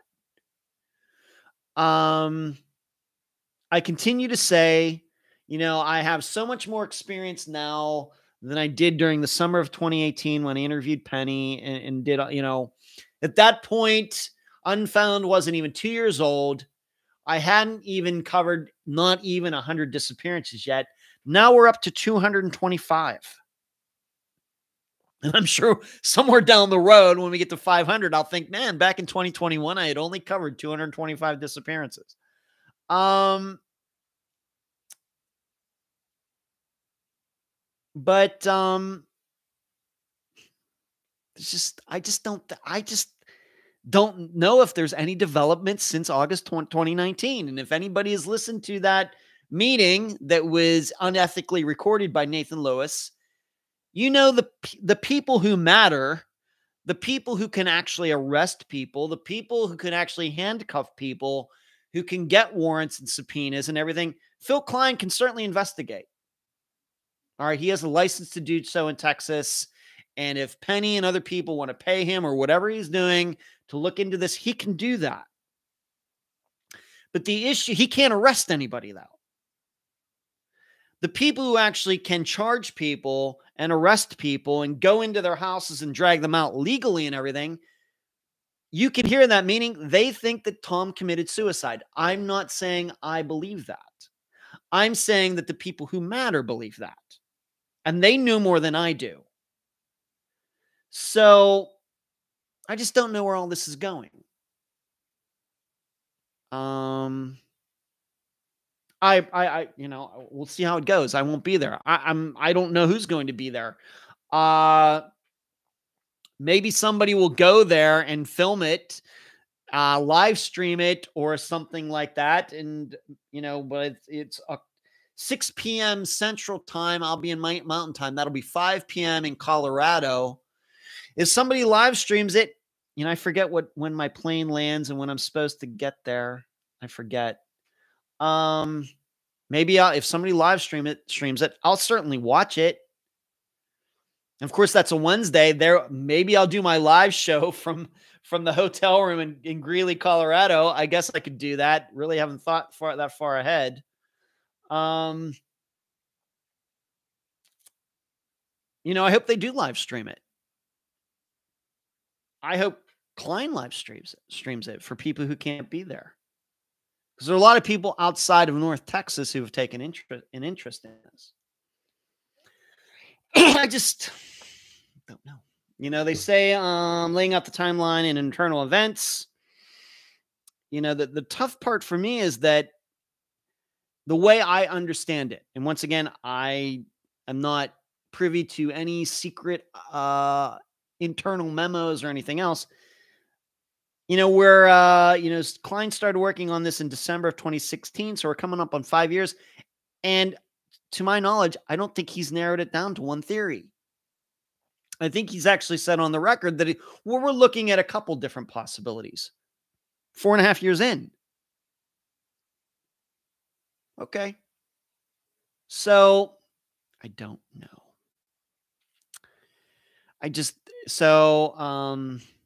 I'm sure all of you are going to be very interested. Like I said, I hope they live stream it so everybody can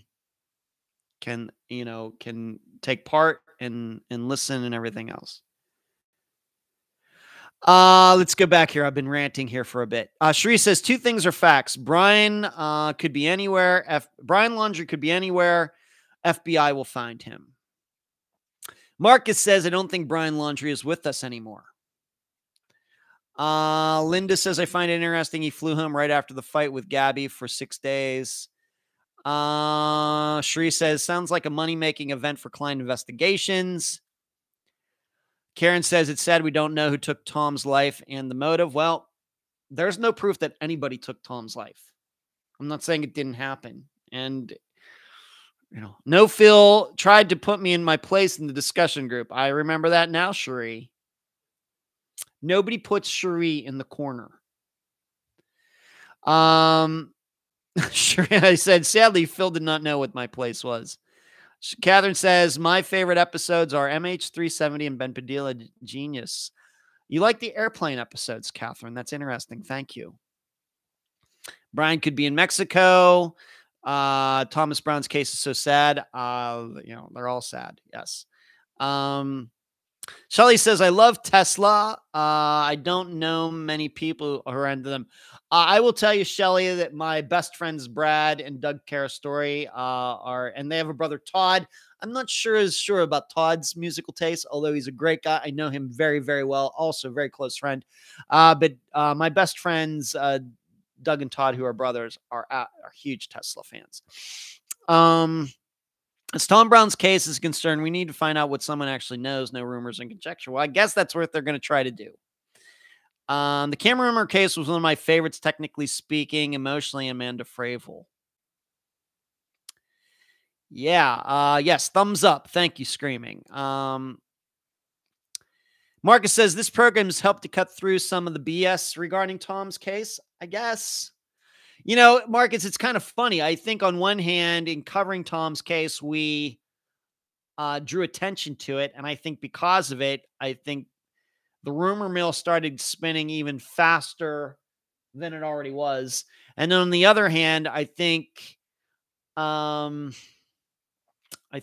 once I went out to Amarillo, met Penny, was out there for the day and everything, I think I've kind of been on the other side, in tempering people's expectations. So I think I've or the program myself has been kind of on the both sides of this at this point. Julie says, I'm psyched. What? About going to Colorado? I'm not psyched at all. In fact, my sports psychologist today, I told her what's going on. She goes, well, you must really be excited about going out there. I said, not really. Once again, this might just be a difference between me and a lot of other people who do programs like this, but, getting the attention, you're going to be there. And I don't know. I'm just going to go out there. I'm expected to go out there. They want me to be there. I'm just going to tell the truth. And that's that. Sheree, you can block any of that. Yeah. If you could erase those too, Sheree. Wow. We always get these trolls right at the end of the program. I don't know what that is. Sheree, my parents lived in the Bay Area. My brother lives in Anderson. Okay. Carrie says, in my opinion, Phil is a limelight-seeking nut bucket and a disgrace to investigators of all forms. Okay. And then we got Kim Jong-un tuning in here. That's awesome. Jill, update on Brandy Meyers. Psych eval was completed on Brian Patrick Miller, and there's no follow-through on the trial. Okay. With all the cases covered, has there ever been a disappearance involving a boat? Yes, the Marco Island 3, Linda. That was an episode that came out in March of 2017. One that comes to mind. And then kind of Angie Arnell's kind of involves a boat too, Linda, but it's a little complex. It wasn't Hawaii, Jill. It was right here in Florida.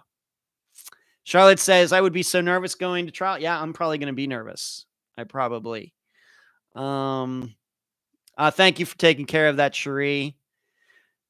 I don't know what Penny thinks. Karen, I haven't spoken to her in quite a while.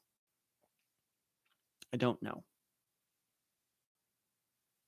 So there is that. One more thing. I need to answer this other question.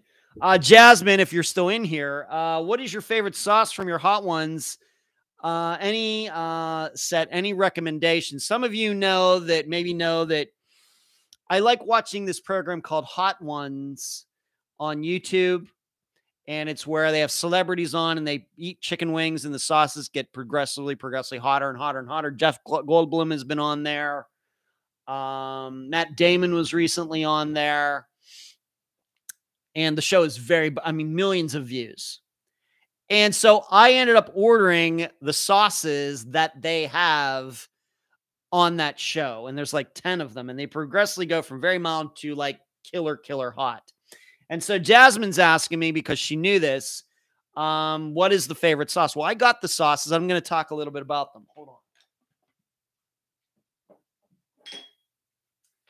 These are the 4 that I have had a chance to sample so far. The most mild of these is this one, the classic hot sauce right here. Very low temperature, really nice taste. Pretty good. This is the most mild one that I've had. I didn't use a lot of it. Maybe I'll shake this up a little bit. But you can see there's peppers and things in there. And very mild. I think anybody could eat this. This one, Bliss and Vinegar by Yellowbird. It's okay. It's a little too fruity for me. For my taste. Once again, nothing necessarily wrong with it, but probably a little too fruity. I think because it has strawberries and coconut in it. First of all, I'm allergic to strawberries, but I don't think that's a factor. It's okay, but it's a little sweety, fruity, and that's not really what I'm looking for when it comes to chicken wing sauce. This next one is Hof House Hot Sauce. Of course, we're getting now a little hotter. Not really bothersome as far as spicy goes and hotness. Really smoky. I like it. It's really good. I would give this one a thumbs up. So this is the third one. This is the third least hottest. So once again, we're going from mild and going up.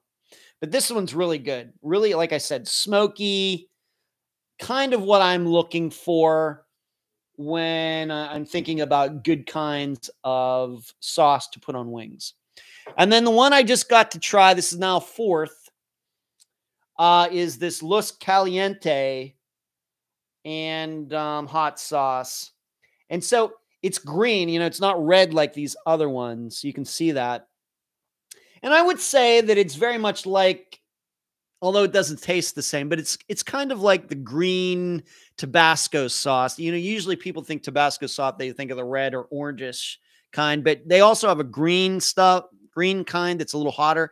This is kind of like this, but once again, not hot enough to really make you start saying, oh my. Certainly spicier than the other 3 because we are going from mild and up. But good taste.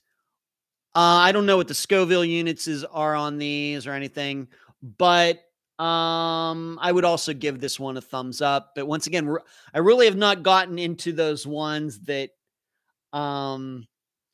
really make your eyes water and everything else. If you watch the show, you know what I'm talking about. So I'm only 4 sauces in. So that's the 4th one. But I like this one too. So of the four I've really tried, the only one I would say that I'm not thrilled with is this one. Once again, because it's a little fruity. I like things a little more smoky, more to the vegetable side of sauces and less to the fruity side when it comes to chicken wing sauce. So, if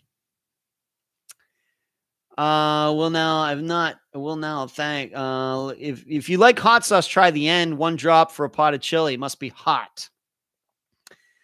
And once again, the next time I make wings, I'm going to move up to the next hottest one. And I know at some point, because I've kind of just taken a sample of those ones up at the hot end. They're bad, but I'm going to give it a shot. Tomatillo based. Okay. Noah G. He's a different one. Let me see it. Good. Thank you, Screaming Saul. Good eye.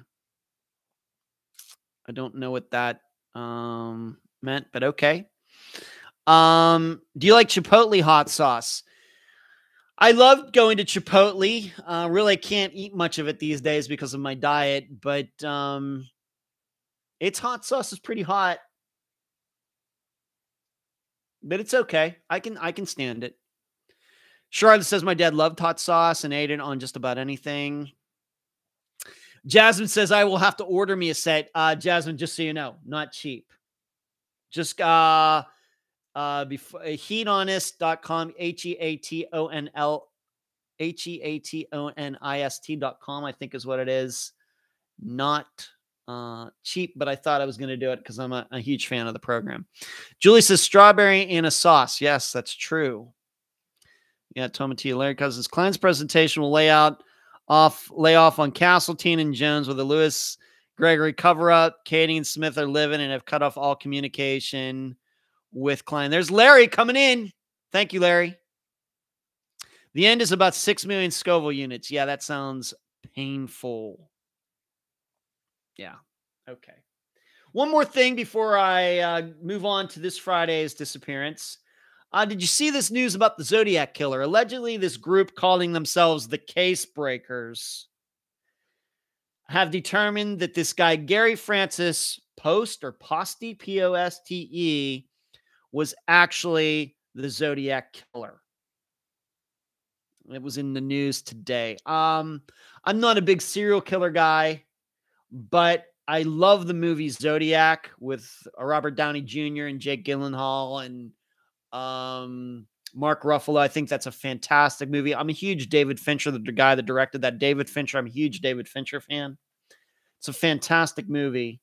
And of course, in that, it would lead you to believe that Arthur Lee Allen was the Zodiac Killer. And this has gotten a lot of attention today. Has it been cracked? I have my doubts. These case breakers seem more like, how would I put it? A bunch of retirees who are just looking for something to do. You know, they now have a really fancy website and everything. And that should be your first tip off that maybe they're more in the PR game than they better at that than they are in the investigation game. Now, I know they have these impressive credentials and everything else. And to me, that means nothing. So I know what the, what they're saying and everything, but if you look in the depth in these articles, for example, they're saying, yeah, we can connect this guy to the Riverside murder in 1966, and that's connected everything. Whereas the Riverside police, even to this day, say that they don't believe the Zodiac Killer is connected to this murder from 1966 at all. So it feels to me like these people are just trying to get some attention. They're just a more fangled, new whiz bang, shiny version of, people who say after all these years, they finally found out who shot Kennedy. That's the way it seems to me. And when you go to their website, they've given themselves the Case Breakers. That they've given themselves their own name for their group and everything. I have my doubts. I really have my doubts. Maybe some of you haven't even seen that, but you do a Google search and you'll see that there's some new information regarding the Zodiac Killer out there, and these people are taking credit for that. Oh yeah, they've solved it. I don't know. I have it written here in my notes. Feels like a bunch of hype. They sure did get the news out pretty fast. It feels more like a PR campaign, as look at us. Here's who we are. We're on the scene. We're going to do this. That's more what it sounds like than people who are actually serious about solving any kinds of cases. Sounds like a bunch of retirees with too much time on their hands. A note to all of you: never trust an investigative team that has given itself their own nickname. So there's that. But that is my comment. If you were wondering about that, that is my insight into it. Like I said, I'm not a big Zodiac or a big serial killer follower, but although I did take a deep interest in the original Night Stalker for a very long time, but there's just something about this group coming out and all these news articles now all of a sudden out of nowhere. And it sounds to me like they're just angling for a TV show. Somebody was asking me earlier, you should be on a TV show. These are the reasons I don't want to do a TV show, because I realize the people who do want to do TV shows are people like this. All right. Let's see here. Pine thinks Kading is his buddy. Pine Gregory, that is. Shree says, huge Robert Downey fan. Me too, Shree. Michael Mortford has a good podcast on the Zodiac. I have to admit, I've never heard of it.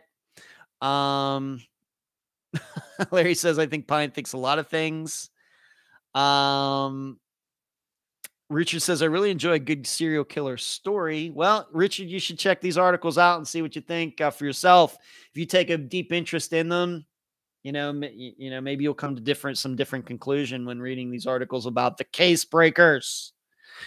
Charlotte says there was a group like that investigated the John Benet Ramsey death a few years ago, and it went nowhere. Exactly. Thank you, Charlotte. Do I think that there was more than one Zodiac Killer? Once again, I don't know if I'm educated enough to make a comment. What I would say, Catherine, is that what's interesting to me is that they have the DNA that was on the stamps of the letters that were sent to, what was it, the San Francisco Chronicle. They still have that DNA. To my knowledge, it is never checked out against anybody. Now, I will admit that you don't need human saliva to make a stamp stick. My idea has been that could the Zodiac Killer have used a dog's saliva, a cat's saliva, some kind of animal saliva to wet it and put it on there instead of licking it himself or getting some friend or somebody involved in it. So there would be DNA, but it's actually, of course, you can tell the difference between human DNA and animal DNA.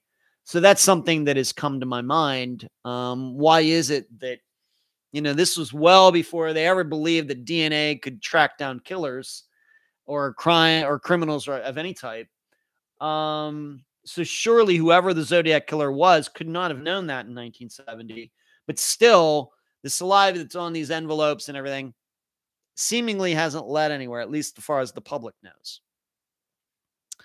So,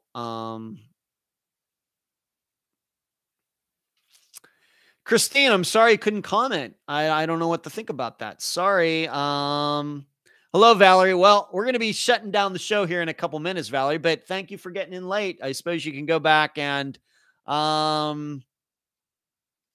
take a listen, because it was a heck of a show tonight. Let me hear. I'm here to tell you, Valerie. Stephanie, do you have any interest in the old like Jack the Ripper, even though you don't cover them?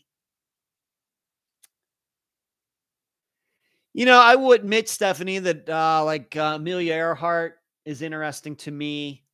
Some other types of disappearances of planes and ships that have happened, going back to the early 1900s into the 1800s, the Mary Celeste and things like that. Those probably hold more of an interest to me than Jack the Ripper. So there you go. So yes, I have an interest in a lot of that older stuff. It usually does not technically involve murders. It's once again along disappearances, which is where I got my start as a kid on In Search of. All right, let's move on to this Friday. We're going back to Canada.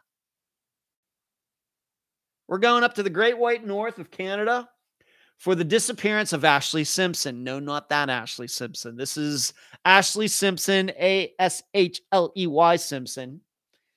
She went missing not October 8th, April 27th of 2016. So 5.5 years ago.